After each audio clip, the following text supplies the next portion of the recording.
नमस्कार मित्रों। तो यहाँ पे आप देख सकते हैं हम डायमंड है उसका एनालिसिस कर रहे हैं। आप यहाँ पे देख सकते हैं हमारे पास लूप है और यहाँ पे डायमंड स्टोन्स है।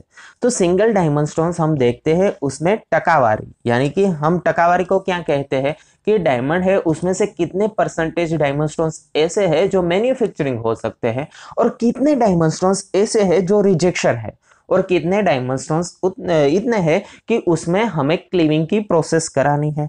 तो वैसे डायमंड है उसका एनालिसिस होता है और उसके बाद उसकी जो खरीदी यानी कि परचेजिंग बाइंग हम कहते हैं वो हम करते हैं। तो यहाँ पे आप देख सकते हैं हम डायमंड है उसका एनालिसिस कर रहे हैं। सबसे पहले ये डायमंड है उसकी हम साइज निकालते हैं। साइज यानी कि क्या आती है कि डायमंड है वो पर कैरेट कितने हैं भैया, इसमें डायमंड मान लीजिए 30 डायमंड है तो हम उसमें 30 डायमंड पर कैरेट उसकी साइज है वैसा हम कहते हैं। तो डायमंड में सबसे पहले साइज देखनी है और उसके बाद उसमें इम्प्योरिटीज कितनी है, उसके बाद उसमें से हमें कितने डायमंड ऐसे हैं जो हम मैन्युफैक्चरिंग कर सकते हैं। तो वैसे सारे के सारे डायमंड स्टोन्स हैं वो हमें देखने हैं। उसके बाद उसमें जो डायमंड का जो हम कहते हैं कॉस्टिंग इवेल्यूशन है वो कैसे निकाला जाता है वो मैं आपको कहता हूँ कि सबसे पहले आपने साइज तो निकाल ली, तो क्या करना है उसके बाद उस पर आपको मजूरी चढ़ा देनी है। अगर मान लीजिए आप कोई भी डायमंड मैन्युफैक्चरिंग करवा रहे हैं वो 35 रुपीज पर कैरेट के हिसाब से करा रहे हैं तो उतने रुपए आपको उसमें ऐड करने हैं। उसके बाद उसमें रफ डायमंड स्टोन्स है उसका जो प्राइस है वो भी आपको प्लस करना है। यानी क्या होगा, साइज हो गए उसको मल्टीप्लाई यानी कि उसमें हमने मजूरी चढ़ा दी, साइज इंटू मजूरी यानी कि साइज मल्टीप्लाई बाय मजूरी।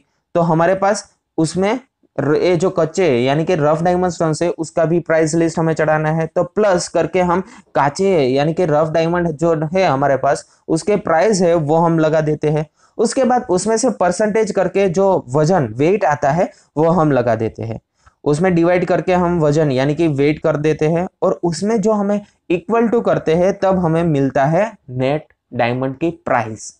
जो हम पॉलिश डायमंड करते हैं उसकी नेट प्राइस हमें मिलते हैं, कैसे मिलेगी, साइज इंटू मजूरी प्लस जो रफ डायमंड है उसकी प्राइस डिवाइड बाय वजन यानी कि वेट।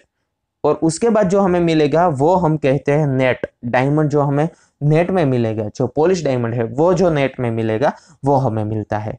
और उसके बाद जो हम टका यानी कि हम कहते हैं कि उसमें जितने भी हमें टका काटने होंगे कट करने होंगे वो भी हम उसको डिवाइड कर सकते हैं। फॉर एग्जाम्पल 24% लग काटते हैं तो डिवाइड बाई 76 हम करेंगे।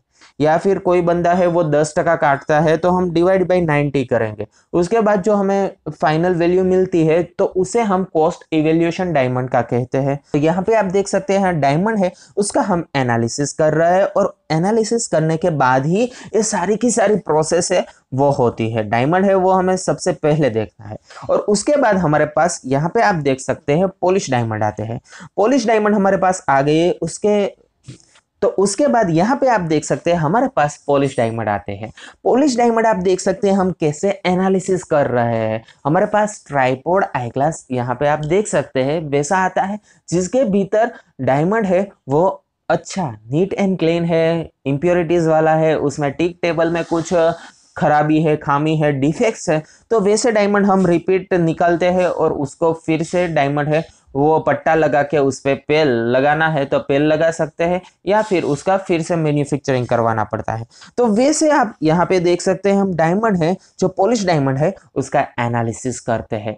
यहाँ पे आप देख सकते हैं जितने भी डायमंड स्टोन्स है वो काफी नीट एंड क्लीन है। -2 साइज के डायमंड है वो अच्छे अभी मार्केट में सेलिंग हो रहे हैं। जो क्लैरिटी वाइज आते हैं डायमंड वो भी काफी नीट एंड क्लीन और अच्छे आते हैं। इसमें सबसे पहले इसका असॉर्टमेंट होता है। असॉर्टमेंट होने के बाद जितनी भी रिक्वायरमेंट है जितने भी हमारे क्लाइंट है उसे हम डायरेक्टली ये सेल कर देते हैं। जो लाइन है वो फिक्स रहती है, जिसको भी देना है वो फिक्स रहता है। हमारा जितना भी प्रोडक्शन आता है वो हम सारा का सारा उसको ट्रांसफर कर देते हैं।